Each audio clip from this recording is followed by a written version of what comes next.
ఓం నమో భగవతే శ్రీ రమణాయ. చాలా సంతోషం నాయన. రమణ మహర్షుల వారిని అప్పుడప్పుడు అడిగిన ప్రశ్నలే మళ్ళీ అడుగుతూ ఉంటారు. వారి సమాధానంలో ఏదైనా భేదం కనిపిస్తుందేమో, వాళ్ళకి అనుకూలంగా ఏమైనా చెబుతారేమో అనే భావన చాలామందికి ఉంటుంది. మహర్షుల వారి యొక్క బోధ ఒకటే ఒక బోధ: నీవెవరివో తెలుసుకో. నీవు దేహము కాదు, మనస్సు కాదు, ఇంద్రియాలు కాదు, అసలు నీవేదీ కాదు. నీవుగా నిలిచి ఉండటమే నీవు చేయవలసింది. ఇప్పుడు కూడా నీవు నిలిచే ఉన్నావు. కాకపోతే దేహాత్మబుద్ధి వల్ల నీకు సంసారము, జగత్తు, ఇతరులు ఈ జాగ్రత్తావస్థలో కనపడుతున్నారు. అందుకని ప్రశ్నలు అడుగుతున్నావు. ఏమని అడుగుతున్నావు? చాలా విచిత్రంగా ఉంటాయి ఈ మాటలు. బయట నుంచి అంటే నేను ఇప్పుడు జగత్తును చూస్తున్నాను, ఇతరులను చూస్తున్నాను. ఇక్కడి నుంచి లోపలికి నేను వెళ్ళకూడదా? ఇట్లా చూసినట్టుగా లోపలికి వెళ్ళి నేను చూడలేనా నా స్వరూపాన్ని అన్నట్టుగా ఉంటుంది.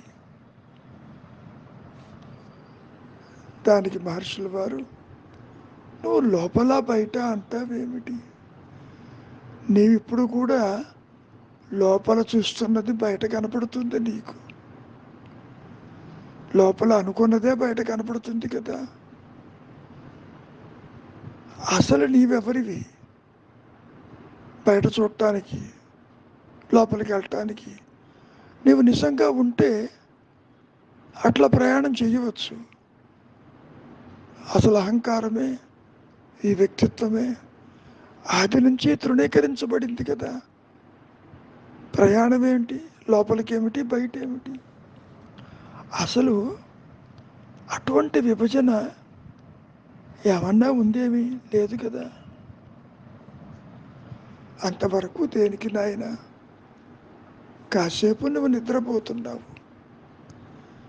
నిద్రాస్థితిలో నీ దేహస్ఫురణ కానీ, ఎక్కడ ఉందో కానీ, దేహం బయట ఉన్నావా, లోపలున్నావా అనేటువంటి స్థితి నీకు ఏమైనా తెలుసునా?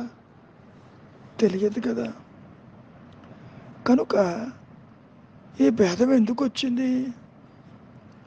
నీవు దేహమని అనుకోవటం వల్ల. ఈ జాగ్రత్త అవస్థలో నిద్రలో ఏ గొడవ లేదే. నిద్రలో నీవుగానే ఉన్నావుగా. మెళుకు రాగానే నీవేమంటున్నావు? నేనంటే ఈ శరీరం. కాబట్టి ఈ దేహాత్మ భావన ధరించటం వల్లనే నీకు లోపలని, బయట అని, ఇతరులని, కర్తృత్వం అని, పరిమితత్వం అని, జీవభావనని ఇవన్నీ నీకు ఏర్పడుతున్నాయి కదా. కనుక అసలు ఈ జాగ్రత్తావస్థను నువ్వు ఏమనుకుంటున్నావు? సత్యం అనుకుంటున్నావు. దీనికి ఒక కారణం ఉంది. కలకంటున్నప్పుడు కూడా అది సత్యంగానే ఉంటుంది. మేల్కొని ఈ జాగ్రత్తావస్థకు వచ్చినప్పుడు అప్పుడు చెబుతున్నావు కళా సత్యము, ఈ జాగ్రత్తావస్థ సత్యమని. కనుక ఈ జాగ్రత్తావస్థ నుంచి నిజమైన మెళుకువ నీవుగా నిలిచి ఉన్నప్పుడే ఇటువంటి జాగ్రత్తావస్థ లేదని నీకే తెలుస్తుంది. నేను ఎంత చెప్పినా అది నీకు మింగుడు పడదు.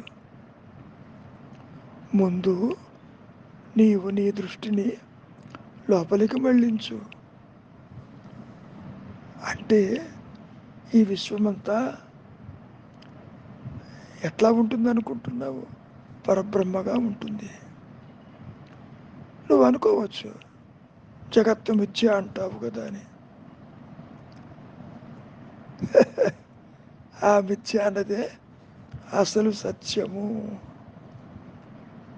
భౌతిక శాస్త్రాలు కూడా ఈ విషయం ఒక సూక్ష్మాతి సూక్ష్మమైన పదార్థమని చెబుతున్నాయి కదా. దాని నుండి జనించింది అంటున్నారు కదా. సరే, కాసేపు ఆ భౌతిక శాస్త్రాన్ని పక్కకు పెడదాం. ప్రపంచం సత్యమనే వాళ్లకు, కాదనే వాళ్లకు కూడా దైవము ఒకడే ఉన్నాడుగా. వారిలో దృష్టి భేదం ఏమున్నది? ఆ వాదాల్లో నీవు చిక్కుకోవచ్చు. అందరి గమ్యము కూడా ఒకటే. ఏమిటిది? ఎరుకగా నిలిచి ఉండటం. ఆ ఎరుకే భగవంతుడు, ఆ ఎరుకే జీవుడు, ఆ ఎరుకే ఈ సృష్టి యావత్తు ఈ విధంగా కనపడుతుంది.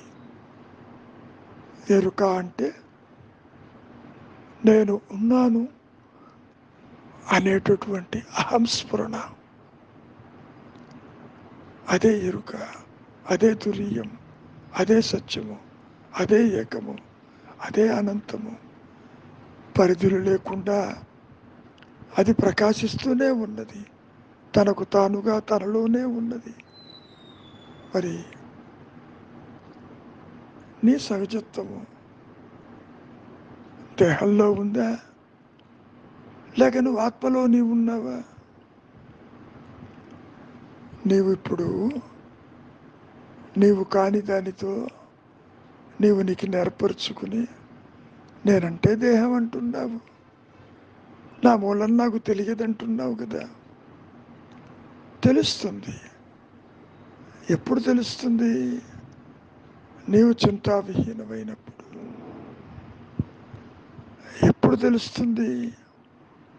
నీవుగా నిలిచినప్పుడు. ఎప్పుడు తెలుస్తుంది?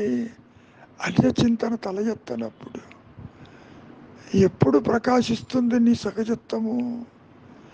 అడ్డు తొలగించినప్పుడు. నీ ప్రయత్నమే నీ సహజత్వానికి అడ్డు నాయన. నీ ఆలోచనే అడ్డు. ఇంకా అడ్డు అంటే ఒకటే నేను ఉన్నది కాబట్టి ఆ నేను తనకు తానుగా ఉన్న స్థితి ఉన్నప్పటికీ నీ ఆలోచన వల్ల మూలము ప్రకాశిస్తున్నా అది నీ స్వరూప కింద నీకు తెలియటం లేదు. బంగారము లేక ఆభరణము లేనట్లు నీ సహజమైనటువంటి అహంస్ఫురణ సత్యత్వం అనేది ఒకటి ఉండబట్టి నేను జీవుండని, పరిమితమైన వ్యక్తిత్వమని అనుకుంటున్నావు. ఇతరులను చూస్తున్నావు, జగత్తును చూస్తున్నావు, ప్రదేశాలను చూస్తున్నావు. ఇవన్నీ కూడా మరి స్వప్నతుల్యాలే కదా. ఇక్కడి నుంచి నీవెప్పుడైతే నీవుగా నిలిచి ఉంటావో, నీ దృష్టి అంతర్ముఖం అవుతుందో, బాహ్యము అనే ప్రసక్తి తల ఎత్తదు. అన్యత్వాన్ని చూస్తున్నంతసేపు అది అసత్యమే.